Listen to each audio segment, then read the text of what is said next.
Hi, everyone. Good morning. Welcome to the Dealing with Screen Time Challenges webinar. My name is Bobby Claudio, and I will be your moderator for this session. Let me just remind you that this session will be recorded. And before we start our fun and learning, let's have a quick check-in. Could everyone please say hi and shout out what organization you are from and where you are coming from in our chat box? Could you please do that now? Okay, let me just open my chat box and see. Okay, so we have people from Cavite, from Quezon City, Antipolo, from Bulacan. Welcome everyone from Pasig. Okay, hello and good morning from Benguet and from Davao. It's a good turnout. Thank you so much for joining us today. And before we proceed, let me just introduce our company. So, who is Trend Micro? Who are we? Trend Micro is a cybersecurity company that's been around for more than 30 plus years, leading the market with continuous innovations in virtualization, cloud, artificial intelligence, and IoT. Trend Micro has customers across the top Fortune 500, including 8 of the top 10 global Fortune 500. We are made up of about 6,700 plus trenders who are passionate about making the world a safer and better place for everyone. Okay, so let's now look at our reminders for our webinar. Okay, so here are the tools you can use to communicate with us. You'll see both the chat and the Q&A buttons at the bottom of your screen. Please use the chat section if you need to send us any feedback during the webinar. The Q&A section is where you send in your questions. You can post them anytime throughout the webinar, but in order to manage our limited time, they will be answered at the end. Basic questions will be answered via chat, and the others will be answered live during the Q&A. Kindly also include the slide number in your questions so we can reply to them faster. Also, I'd just like to remind everyone that the questions that we will be addressing, of course, will be questions within our scope and related to our webinar for this morning. We'll also use the upvote feature of Zoom. If you have the same question, just click on the like button and the questions with the most number of likes will be prioritized during the Q&A portion. Our speaker will be joined by subject matter experts who will respond to your questions. And you can also add more details to the question by using the comment button as well. A polling question will be posted from time to time. A separate window will pop up to show the poll. Select your answer from the list and then click submit. The results of the poll will be shown after. Just click close when you are done viewing the results. And I'm sure a lot of people are excited about the certificate, so we'll get to that in a bit. At the end of the webinar, you will automatically be routed to a survey form. Kindly take the time to answer the short survey because your feedback is very valuable to us and will help improve our succeeding webinars. And those who answered the survey will receive the e-certificate of attendance for this webinar via email 1 week after this session. So it's very important that you answer the survey so that you can get your e-certificate.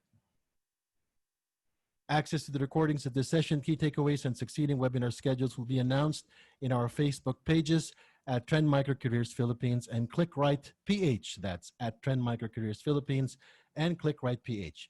You can also send us a message if you want to request a topic you would want us to cover in our next webinar. So please like and follow our pages. All right, so time for you guys to meet our speaker. So our speaker for today is Vincent Daraliay. He loves rock and roll and is homeschooling his 2 kids, and he loves doing it. Bobbits, or well, his name is Vincent, but he's also known to us as Bobbits, originally wanted to be a journalist. However, after getting his degree, his curiosity about IT led him to Trend Micro. It was difficult at first because the work was alien to him, but he was determined. And he said, and I quote, "I learned everything from scratch. I'm still learning and discovering new and interesting things. That never stops at Trend." 18 years later, he is now a program manager leading a team of engineers in maintaining the organization's application control and file integrity monitoring services, which are additional layers of security essential in protecting customers from threats and malicious activities. Ladies and gentlemen, it is my pleasure and privilege to introduce our speaker and to turn you over to Vincent. Okay, Vincent, I will now stop sharing. You can now share your presentation. Hi, good morning, everyone. Thank you, Bobby, for that wonderful presentation. Just to show you that we're doing this live, I have my webcam open right now. So hi, everyone. Good morning. I need to turn off the webcam shortly. For those that do not have a reliable bandwidth at home. So I'm gonna turn this off now and let's start. All right. So before we get started, we'd like to get a quick show of hands. How many of you here are attending as a student, as a parent, an educator, or as a guardian, or someone just curious to manage your own screen time? So Bobby, could you put up the poll question, please?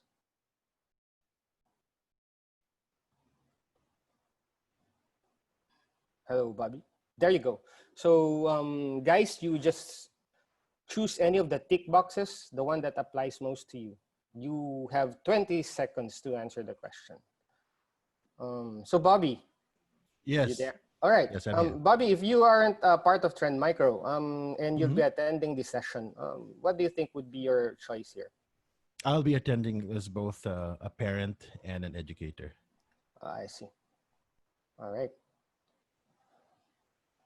All right. So the poll results are in. Oh, I see. So there are a lot of educators that are attending here. Good morning po, mga ma'am, mga sir. All right. So another question. So this is a very interesting question, actually, especially for the parents that are attending right now. So if you know how much time your kids spend on screen, whether it's watching YouTube, playing video games, or using it for learning, so how many hours do you think your children or your kids spend in front of their screens? Bobby, you have kids, right? Yes, I have a son, Vincent. Yeah, so if you were to answer this, what would be your answer? I limit his screen time to 2 hours on the PlayStation and just 1 hour for his tablet. Yeah, that's every day, even during school days. No, no, no. For school days, it's 30 minutes for each. Oh, I see. That's good. All right, so the results are in. Wow. So most of us here think that our children actually spend more than 6 hours a day on their screens. So that's a very long time. So exactly why we're having this webinar actually. All right, that's good to know. So let me start. Okay, before I start with the main topic, I would like to tell you a bit more about myself in order for you to understand where I'm coming from. Meet my children. This is a picture taken 6 years ago. And I used the same picture actually in previous Internet for Safety for Kids, sponsored by Trend. The eldest in the middle of the picture is Ja. He's not mine. Rather, he's a nephew living with us. He was 11 when this picture was taken. He's in senior high school now and is already preparing for college entrance exams. The other two kids in the picture are my own kids. The boy in Ja's left is my firstborn son, Rasta. He was 7 when this picture was taken, and the little girl in the picture is my only daughter, Zion. She was 5 in this picture. Both my kids are homeschooled.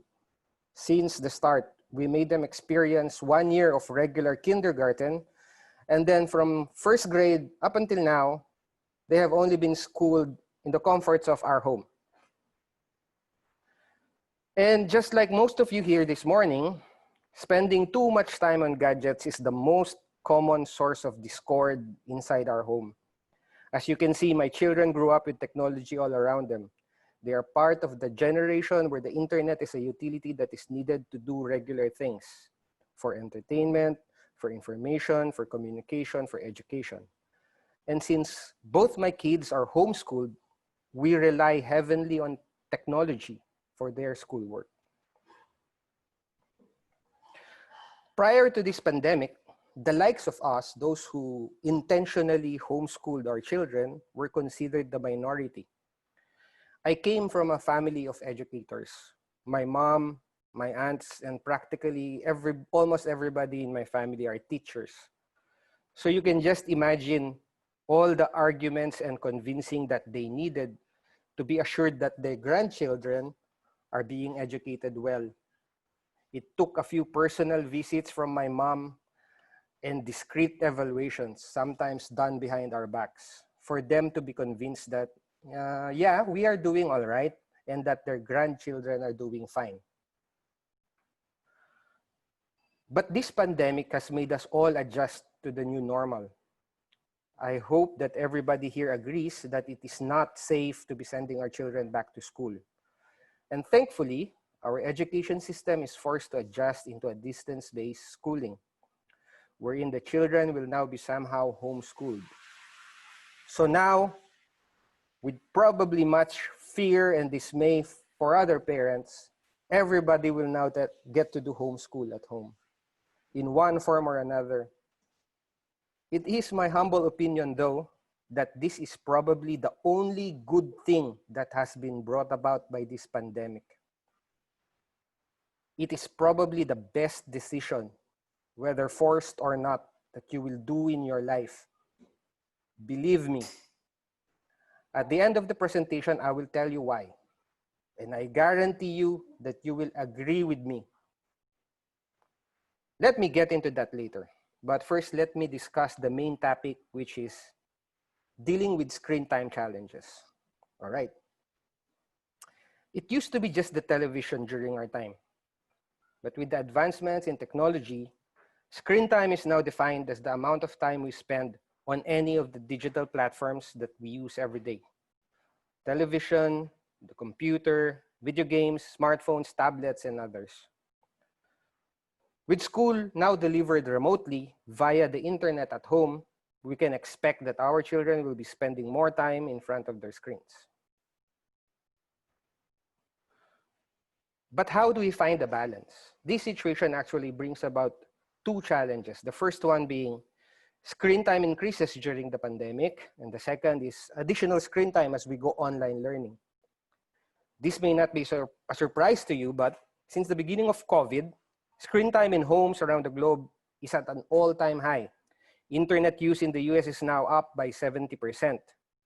That includes more hours on the internet for entertainment, the shift to distance learning, increased hours of working from home, and our need for social connections. Google Classroom, a free version of schools, has doubled its active users to 100 million, while social media use and online gaming is up by 32 and 29% respectively. These data are US data, and we all know that actually that the Filipinos are the most active internet users, so you could just imagine the data for the Philippines. As strict rules were put in place to keep us at home and safe due to the pandemic, rules for screen time have conversely been relaxed. Just like how we parents have our own virtual gatherings and inumans, kids are now having play dates through their screens as well, catching up with Lolo and Lola via the Skype or Zoom, learning through Microsoft Teams, Google Classroom, or through Zoom. The increased screen time is inevitable because of the current situation. The pandemic makes it particularly difficult also to encourage children and teenagers to switch off their devices. Personally, it is also surprising that the adjustments to this new normal has made me connect virtually with more people, long lost friends and family. Now more than ever, people have to be informed, to be connected. And of course, our children need that too. With the new normal of video chatting, remote working, and distance learning, how would we know if our kids are spending too much time on screen or afraid to embrace the technology or lack of it? Let's talk about the pros and cons of screen video chatting apps. This was discussed a few weeks ago, but it's nice to take a look back and be reminded. Okay, let's talk about the pros and cons. First, yeah, it keeps us connected. We can communicate with a large number of people.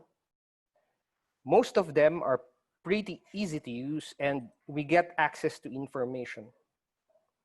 The flip side of the rush to using some of these technologies, which have only recently made themselves available to the general public, is first one, privacy, which I think were discussed heavily from the last webinars. Of course, giving up personal information. What we share online might be used and abused in ways that we have not imagined.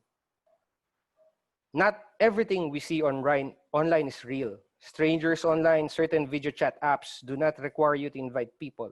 Often, an app allows everybody to gather, then suddenly strangers might show up. This is a very real concern, especially on consumer-facing apps.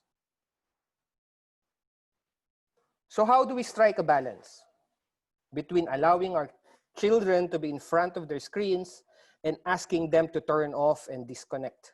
For some families like mine, this is one of the main reasons for discord, with my kids sometimes hugging all the bandwidth due to their video streaming applications and online games, up to staying late at night chatting with online friends. Let us face it, our children will be relying and spending more and more time on their screens for different purposes. And as parents, it should be our responsibility to make sure that they use them wisely and safely. All right. So let's have another poll. This time, let's do a quick check on how much we spend time online. So I'm referring to you as parents, guardians, or teachers.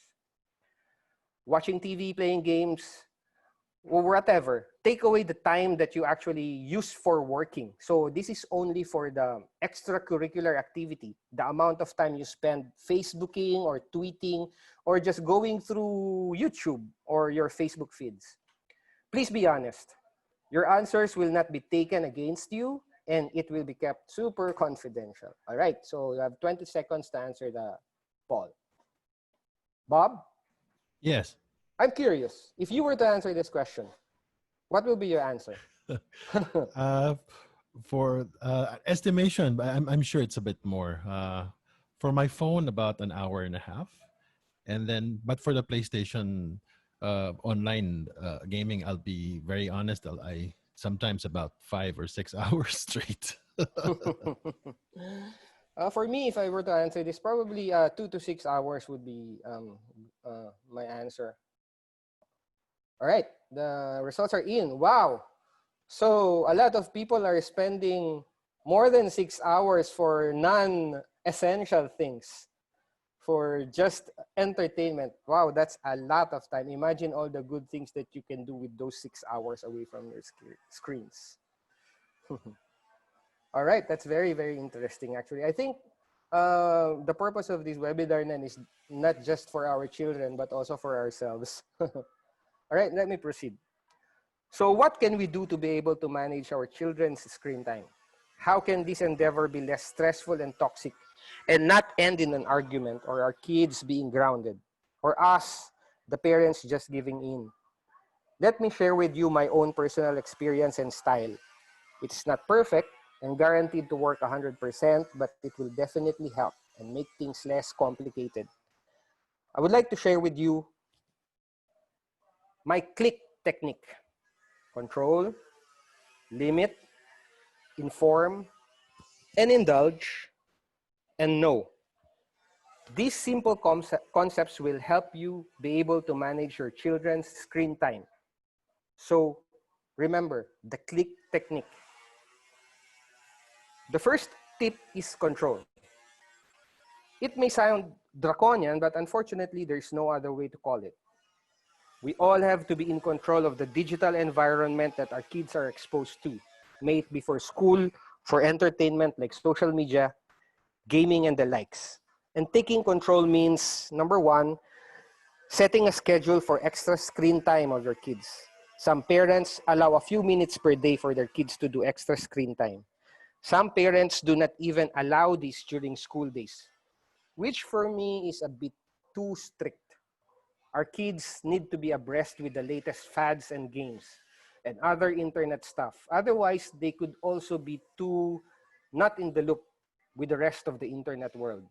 It should be okay to give them a few minutes a day for entertainment. They need this for their mental and social development. Number two is placing the computer in a common area. So it will make it easier for you to check on what's on their screen and what they are doing. Especially for teenagers, do not allow them to bring their devices with them to bed. Get them an alarm clock so they don't need to use the excuse that they use the phone as an alarm. Studies have shown and proven that fiddling on Instagram or your Facebook feeds before going to bed is not really healthy. It will just make you stay up late at night. The third tip under control, especially for the preteens, is to agree on what sites they can use or visit. Social media like FB and Instagram requires you to be at least 13 years old to maintain an account. If your kids love games, bookmark these sites for them to make it easier. All right, number 4 is pre-install the software that your kids will use. Just like not giving them administrative rights to freely install anything on their own, especially again for preteens and the younger ones, do the honors of installing their software needed for school or games, like Minecraft and Roblox, for example. If your child uses an iPhone, link your child's iPhone account to your account and configure family sharing. This iPhone feature enables ask permission, wherein anything they download from the App Store needs your approval before installing it on their phone. Android, I think, has a similar feature called ask to buy. The fifth is use third-party software that can filter out offensive web content. The bigger part of the internet is composed of not so good and not so child-friendly content. You would like to have a software that can automatically block all pornographic sites, for example. Your home router have usually the same features as well, where you can block certain websites on the router level. Most of the time, it is called parental control, but it has to be done one at a time and would probably be not so easy for the not so techie. However, as they say, Google is your friend. I'm sure there's an easy way to follow. Just try to Google it. The last and probably the most effective weapon in your arsenal as parents is the Wi-Fi password. Make sure that we know how to set it and we know how to change it. As much as possible, do not share your Wi-Fi password or freely give it to your kids, for that can be your ace when everything goes south. Believe me, your kids will listen and follow if you ransom the Wi-Fi password from them. The second tip that I would like to share is limit. Well, this is not as simple as number 1, setting time limits for gadget use for entertainment and outside of schoolwork.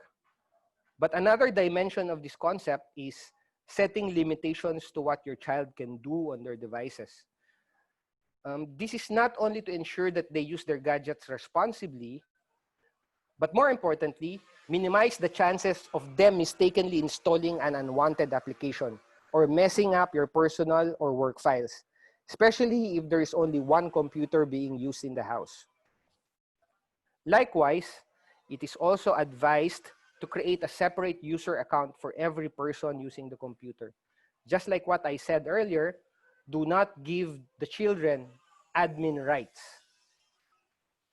Number 3 is, aside from disabling app installation, you will also want to configure the applications and games they have on their devices to turn off in-app purchases, background app refresh, and advertisements. This will save you in a lot of bandwidth issues. The fourth tip under limit, especially if you have small children, is to make sure to set your phones to flight mode before lending it to them. I think there are 1,000 reasons for you to do this. You wouldn't want your child to accidentally call someone on your phone book or be sending gibberish to your workmates. And lastly, but mostly for security reasons, discourage lending and borrowing USB devices. USB is the most common method of malware to move from one computer to another. Just like COVID, reduce your device's exposure to untrusted devices by not lending or borrowing or using someone else's USB drive as much as possible. So that's limit. The third tip is inform. It is our responsibility as parents or guardians of young children to keep them informed and aware of their environment and their surroundings. In any situation, not limited to screen time, it is best to ensure that we are able to talk to our kids and make them understand the situation and the rules of kindness and humanity. Make them appreciate the value of the internet and not waste their time by doing nonsensical or non-important matters. Make them understand how lucky they are to have the internet and how this is a privilege and not a right. We all should use the internet wisely and for beneficial activities. Inform your kids about the dangers of being online, not to scare them, but to make them aware of the fact that it is not a safe place. Tell them about the dangers of identity theft, cyberbullying, malware, scams, etc. One danger that might probably get their attention is the issue on privacy. Make them realize that everything and anything they do online can be traced and can be found out. That's not a threat, actually. That's because that's absolutely true. Trust me. The other letter I is indulge. The best way to deal with too much screen time is to keep them busy, of course, with other things. In our house, we made sure that there was enough distractions to keep them away from their gadgets, like books, of course, games, board games, educational toys, art materials, and musical instruments to learn. All to keep them busy and away from their devices. Try to create a 24-hour schedule and block the hours needed to do regular stuff like sleeping, school, meals, personal hygiene, exercise, chores, and others. And count how many hours is actually left and work with that. Agree with them what is the most acceptable and reasonable amount of time they can allot to do whatever they like in front of their screens, whether it's on their cell phone or it's on their gaming console. That way, you make them part of the decision and can hold them more accountable and more responsible in achieving it. I would like to share with you a scheme that we used to do, which made the whole ordeal of setting screen time limits for our children a little bit more interesting, a little bit more fun and rewarding. We got this idea from the popular kids movie and book titled Diary of a Wimpy Kid. I'm sure that a lot of parents that are here today have either seen the movies or bought these books for their children. My son Rasta loved the series, the book series. The concept in the movie is that the kids earn money for every good deed that they do. We adapted the concept and modified it for our purpose using screen time as the paid for commodity. So every good deed, for example, setting the table, folding their clothes, fixing their beds, they get an equivalent amount of mom bucks. So we called it mom bucks that they can use to buy screen time for entertainment. It actually worked well with our kids now being more helpful and useful around the house, and then learning the lesson of working for what they want. I also use this concept actually to encourage reading, giving a little more premium for finishing a book or spending time to actually read. So it's like a 1:1 exchange. You read for 30 minutes, I'll give you free time for gadget time for 30 minutes. My son actually hacked this system and used it to his advantage because he really loved reading. He simply just read and read and read and read and passing it on with the chores to earn mom bucks. This is a fun and very interesting way to teach your children hard work and being able to control the time they spend on their devices without feeling guilty that they are having too much time on their YouTube or TikTok. They earned it. So maybe some of you parents here can try this trick. We went as much actually as printing paper money, pretend paper money, and distributing it to the kids whenever they did a good deed or whenever Rasta read the book. Okay, so the last tip in the click technique is no. Learn technology. Do not let them outsmart you. Know how to use technology and be a good example on how to be a responsible netizen. Let them know that we are also traveling in the same information superhighway. And like them, and they can follow our lead. Encourage open communication just like in the real world. Try to find out what games your children are playing these days. What is the latest TikTok dance craze and those stuff. It is important that you can talk to your kids about their online activities openly and objectively.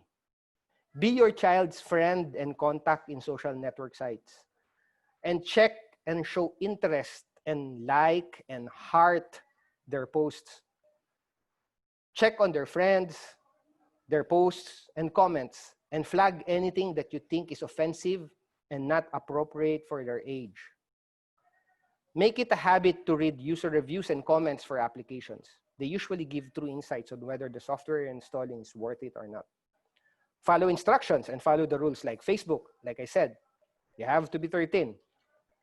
I made my children believe that whatever they do online, the websites that they go to, I know, I will know, and I can find out.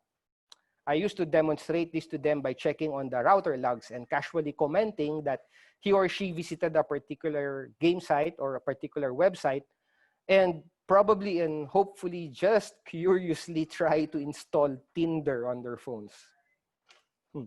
And most importantly, set a good example. So our 6 hours on our devices is really not setting a good example. We as parents must be a role model to our children and control our device use ourselves. The usual rules like no devices on the dinner table and putting our devices on silent mode whenever necessary should be observed. It is sometimes nice to just simply disconnect, turn off the screen, and have a nice, fine face-to-face discussion or activities with our kids. Be creative and try to do more parent and child activities like exercising together, gardening, or simple activities that will keep them away from their screens. All right. So just to summarize the concepts, the click technique. By keeping in mind these concepts, you might find it a little bit easier or have a fighting chance to be able to avoid screen time problems and abuse at home. All right, the click technique. So before I end my presentation, I would like to show you how my kids are now. So here's my nephew, Jack.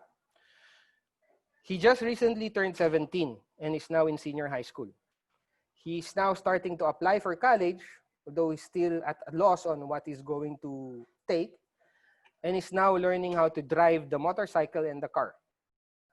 He's very excited to enter adulthood. We still have to supervise his screen time and make sure that he actually listens and pays attention during his Zoom classes. A couple of times I caught him sleeping on a class actually.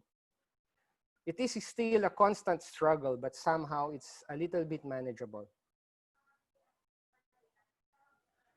This is Zion now. She's 11 and turning 12 in October. This picture was taken last year during the 2019 Batang Pinoy National Finals in Palawan, where she won 3 golds for all her 3 wushu events. She is a member of the Philippine Junior Wushu team since she was 7 and has represented the country in several international wushu competitions here and abroad. We plan to homeschool Zion all the way up to high school, and she will just enter regular school in college. Her screen time is spent on playing video games on the Switch, Nintendo Switch. Games like Fortnite and Animal Crossing. And like most young girls, she's on Instagram and spends a lot of time on TikTok.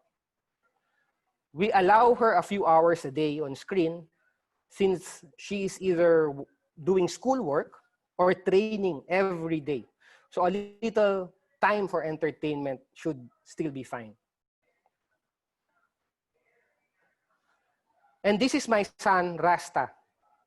He was 11 when this picture was taken back in 2018 during the Batang Pinoy National Finals held in Baguio that time. where he also won 2 golds and 2 silvers for wushu. Like his sister, Rasta is also part of the Philippine Junior Wushu team since he was 9 years old. Rasta is the main reason why I told you earlier that homeschooling is probably the best thing coming out from all this. Because homeschooling or home study means your kids will be staying at home with you all the time, every day. This means that you will spend more time with your children and be more hands-on and responsible for their growth and development. That alone is more than enough reason to justify all this change. You see, we lost our dear son Rasta a few days after this picture was taken. It was an accident at the athletes' dorm at Rizal Memorial Stadium. He fell from the bunk bed in the middle of the night while staying overnight for his regular Friday to Saturday national team training. He fell, he got up, and said he was okay, and went back to sleep. But he did not wake up again. We lost him after 11 years, 10 months, and 20 days. This is a very short time to spend with your child, and I will always have space in my heart for him. However, if we did not homeschool him, I would have spent less time with him, since he would have usually spent most of his days in school. Say 5 to 6 hours every day plus the additional hour or 2 for commuting, away from us. But since we homeschooled, he was practically always at home, always with us, except when he had training. I made rough calculations actually, and if I were to compare the time we spent together versus the other regular families who sent their kids to school, I would have spent an equivalent of, let's see, that's 8 hours a day times 200 school days for 1 year and 6 years.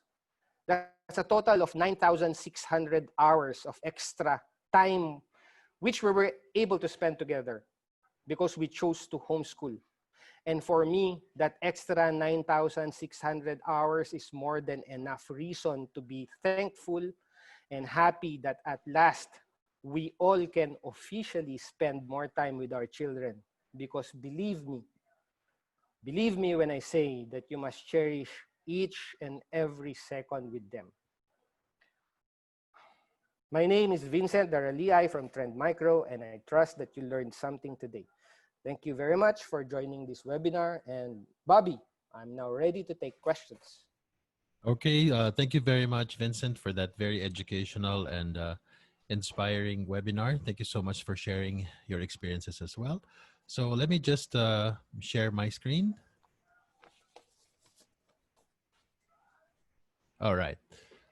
Okay, so we're now going to proceed to our questions. The first question is if we are going to withhold this is, by the way, this is coming from Christian Jones Abangan. If we're going to withhold the Wi-Fi password from kids, would it not create a void between the relationship of the two? Rather than doing this, would it be possible just to say no and give them certain tasks to make before they are allowed to connect to the Wi-Fi? Oh yeah, of course. There's. Thank you for that question. Sorry, by the way. Yeah, of course. There's always this possibility of creating a lot of friction between your child and yourself. Just like what I mentioned earlier during the start, the internet or access and device time is actually the most common reason for misunderstanding and arguments and discord inside the house. There's always that possibility that you'll really end up in an argument. But the thing about holding off the Wi-Fi password to your children is for only, of course, for desperate measures. So, of course, desperate times call for desperate measures. If your child is on a point wherein he really is spending a lot of time doing nonsensical things and spending a lot of time just playing or watching YouTube or just fiddling on Instagram and Facebook, then it's time to take that drastic measures. If you can't talk, of course, the first step is always try to talk to them, explain to them the disadvantages of being online too long. But if he really won't stop, then you might actually need to ransom the Wi-Fi password from them. even more drastic measures is actually turning off the internet connection altogether, just so to make it work. In some families that I know, actually, they have some sort of device jail wherein the kids are required to check in their devices in that particular jail and will only be able to get them during the allowed time period. And then they need to bring it back again. It's going to be a struggle in the start, I'm sure, but it's going to be easier as you move along. You see, the most important part here is being consistent with the rules. The problem sometimes is just to avoid an argument, then we just give in to what they want. That's wrong. So if there are rules, let's follow it, and let's try our best to really follow it, no matter how hard it's going to be. So let's talk to our children. That's the most important thing. I hope I answered your question, sir. Okay, thank you so much, Vincent. We have two questions that are interrelated. One is from Manolito Ignacio, and the other one is from Norlito Magalona. So we'll just clump them together. So it's just one question. So the question is, what are the ideal spent hours on a gadget for a child from the age 9 to 14, which is related to the second question, which is the ideal screen time for teens? All right. That's a very nice question, actually, Bobby. Because for some parents, they say no screen time, absolutely no screen time during weekdays. You know, I do not agree with that. Because let's admit that the new with the internet now here and part of our daily lives, our children actually need to be online to catch up with friends, to be able to see what's the latest craze, what's the latest viral thing, what's the latest dance move and stuff. So if we do not allow them to explore the internet, it might actually not be good for their social development. So in our house, I actually allow them a few hours a day. Like what I said earlier, a tip on how you can actually be able to determine the best amount of time for your children is that using a 24-hour schedule, try to block the times that they actually do the regular things. Like, for example, kids need at least 8 or 9 hours of sleep. So 9 hours is already out of the 24 hours. And then try to block also the time that they use for taking a bath, for doing schoolwork, which is probably a few hours, 3, 4, 5, 6 hours, dinners and personal hygiene, etc. And then the number of hours na matitira, yung matitirang number of hours, pag tinanggal na natin lahat yung mga yon, try to get a portion of that. But the most important part, the tip actually is try to work with them, discuss with them that, hey, there is probably 4 hours left na free time, for example. So how much time do you think is justifiable to do whatever you want on the internet? Probably, to give you an exact number, an hour or 2 would be okay, would be enough. Anything more than that would probably be a little bit not very efficient or not very healthy anymore. So an hour or 2 would probably be okay. Okay, thank you, Vincent. For those who are watching through FB Live, you can also ask your questions there. So if you have any questions, please let us know. We now proceed to the next question, which has the most upvotes, Vincent. Is coming from Julie Cabiles. My son and I always argue on the screen or on screen time, the screen time I set for him, which is 3 hours a day. He always extends up to 4 to 6 hours. If I confronted him, he makes a face or he murmurs. I don't want to confiscate his phone as much as I can. I only want to reprimand him by constant reminder. Any advice on how to let him stick to the rule? By the way, he is 10, which is also related to another question about if both the parent and the child should have an agreed house rule on screen time. Yeah, that's a nice question. I actually have a very big grin on my face right now because I've been there, I've done that. I've experienced exactly the same difficulty.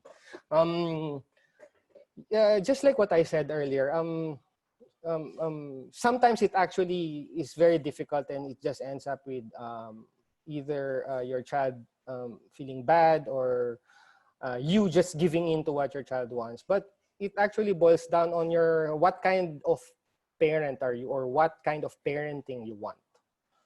So I know that there are some children that are a little bit more difficult to manage, but probably what you can try, if you've already tried talking to your child and trying to impose the rules, if you don't want to do the drastic measures, like I said, like turning off the internet connection altogether or confiscating the devices from him altogether, um, um, try finding out what things he's interested in and try to distract him with those activities. So if he's into gaming, try to see if there are any interesting board games that you can entice him with. So probably if really talking to your child does not work anymore, try to distract him from being distracted with the screen, so to speak. So you can be creative. It all boils down, like I said, to the kind of parenting that you want. So probably another tip that I can actually give you, especially for the parents that have toddlers that have children that are still very, very young, like 1, 2, or 3 years old. You might actually want to start training your children to listen to you as early as now. I know that as early as 1, 2, 3, it's already common for them to be on our devices. I see a lot of babies already know how to navigate themselves through YouTube. And I am not 100%, I do not 100% disagree with that, but I think let's try to control that as early as possible. So if we actually teach our child when they're 1, 2, 3, the very important lesson of obeying. In our house, we have a saying called, the first lesson that we actually taught our children, obey without delay right away. So that's the lesson for the first maybe 5 years. So that once they have actually inculcated that already in their minds, it will be actually easy for them to obey. So right now, even if they're already bigger, once we, the parents, me or my wife says something, the children will actually drop what they're doing and obey right away. Because since they were 1, 2, 3 years old, they already knew that they'd probably be punished or get something if they do not obey right away without delay. So yeah, I hope I gave you a little bit of tip and answered your question. Thank you very much, Vincent. Okay, actually, it's already 11 a.m. on the clock, but and as I mentioned earlier, we can't answer all the questions with the time given, but we can squeeze in just 2 more questions from Facebook, and then we will have to end the webinar. So the 2 questions, Vincent, one is from Mary Ann Pasya.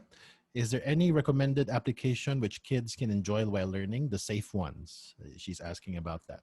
Oh, And okay, go yeah, ahead. go ahead. Sorry. Go ahead, Bobby. Is there an additional question for that? Well, from Eddie Calleja, what is the ideal age to introduce rather smartphone or tablets to kids? All right. Okay. Great question. For the first question, there are a lot of useful and educational sites actually that are on the internet and can be used to teach children. You know, my kids, since they were homeschooled, actually they learned their alphabet through the tablet. It was a lot easier to teach them their ABCs using the tablet because it's very interactive and it's very easy to use. So there are a lot of available educational materials and online that are online. And especially since we homeschool actually, most of the worksheets that we use for the different subjects, we just are able to download them freely online. So the internet, of course, is a required utility for homeschooling, and the printer as well. So if you'll be able to get your own printer, you'll be able to download all the worksheets for free for whatever subject, for whatever grade on the internet, and just print them out, and voila, you have free worksheets actually. I'm sorry, Bobby, what was the other question? The second question was, what's the ideal age to introduce kids to gadgets, to phones and tablets? The ideal age, actually, for me, there is no ideal age. So as soon as they are able to see, They are able to, because the tablet is also for very small children. It's important that you develop their hand-to-eye coordination, and the tablet or the cell phone actually, or the computer, is going to be very helpful with that, in helping with their hand and eye coordination. So as soon as they'll be able to pay attention and probably try to move their hands on their own, then probably it's okay. But please take caution that do not use it as because I see sometimes the parents use the devices or their phones as a like a shut up, don't bother me solution to their children, right? So in order for them not to bother you, just give them, here's a tablet, and then go to your corner and don't bother me. So let's not fall into the trap. So what I'm saying is, it's okay to start them early, but let us always be wary of how much time they spend and how much they are actually, what they are doing on the screen. So as early as possible, it's okay. Expose them to this technology because it's going to be part of their daily lives moving forward. The cell phones, the tablets, the computers is not going away. It's going to be needed for everyday life. So as early as possible, teach them, but just be wary of how they use it and how long they use it. So I hope I answered that question again. Thank you, Vincent. Okay, everyone. Actually, we can still accommodate a few more questions. We have a lot, though, but we'll do our best. Next is from Cherry Reyes. How to check what they are surfing on the router? Is it possible to do so? Oh yeah. That's a very nice question. Actually, I mentioned that earlier. It's possible to do so. There's usually, if you are subscribing, of course, through an internet service provider, they either provide you the router, or you have a modem, and then you have your own Wi-Fi router. And your access point through the internet, all your devices at home use the router, actually, your Wi-Fi connection. So there's always a Wi-Fi user interface. So you'll be able to see that. Or depending on your provider, you try to Google, for example, if you're using Converge, try to Google Converge router Wi-Fi interface, and it will show you instructions on actually how to do that. It's actually a website. So you access a particular website. It's usually numbers 192.168.100.1, depending on the IP addressing that your router is using, actually. And then you will also be able to Google the default password. It uses there's going to be a login screen, and there's a password for that. And the default password, unless you changed it, is actually always on the internet. So once you're in that router UI, there's a section there that will sometimes say security, and under security, there's going to be some internet controls or parental controls. And then there's always a feature there that actually that you can block or limit access to a particular site. The problem with that is that you'll have to do it one at a time. So for example, you don't want your kids to, let's say, be able to access Pornhub, for example. Sorry for using that example, but it's probably the easiest one that I can think of right now. So just put there, pornhub.com. So, and Viola, it's not going to be accessible within your internet network. You can actually go as some routers actually have this feature that actually can be able to control the time that a particular device that is connected to your router can go online. That's configurable most of the time through the routers. Instructions, you Google them. Google is your friend. Everything is actually on the internet. So just Google the instructions, ask Google a question, and it will show you the sites where you can actually see the instructions. Yeah, it's possible. Or you can probably use a third-party software like our product Trend Micro Maximum Security. It has built-in web filtering features where you can block the entire category. For example, just block adult or pornographic sites, and all pornographic sites will be blocked. All right, I hope I answered that question. Thank you, Vincent. Just as a reminder to everyone, so we're doing our best to go through all your questions, but again, we will only answer questions that are related to our webinar and that are within our scope. So the next question is, how would you monitor your child that's doing online school but has Facebook and Twitter open in other tabs? Is there a way to control this? If you're techie enough, actually, there's some technical ways to control it. Like there are applications, for example, like free applications where you can actually monitor remotely what is on the screen of your children. But just like what one of my first suggestions or tips earlier is under control is where they actually do their online school. So I suggest do it on a location, allow your children to do school on a location where you can actually, it's easy for you to monitor them and see them. So that it's easy for you to see what's on their screen or what tabs they are using. Even if I'm a so-called expert, IT expert, there's still times actually that my kids, especially Ja, is able to get away with it. There are a couple of times that I caught him actually sleeping while on a Zoom class. So I had to wake him up. So, and he was doing it inside his robe. That's why probably that happened. So now I don't allow him to do Zoom classes inside the room. It's only on the dinner table or on a location where I can actually see exactly what he's doing and that he's paying attention and that he's taking notes. Again, it boils down to talking to your children, for them being responsible in what they're doing and what they're accessing. But it's really helpful and it's really nice that once in a while you take a look at what's on their screen. You take a look at what they're doing. So that's the only way actually that you can really make sure that they don't have Facebook or Twitter or Instagram on the side. I hope I answered that question again. Yeah, Bobby, thank you. Thank you, Vincent. We have only 1 minute left on the clock, so we can entertain just one last question. The last question is there an ideal time or screen time for kids so as that it does not affect their health?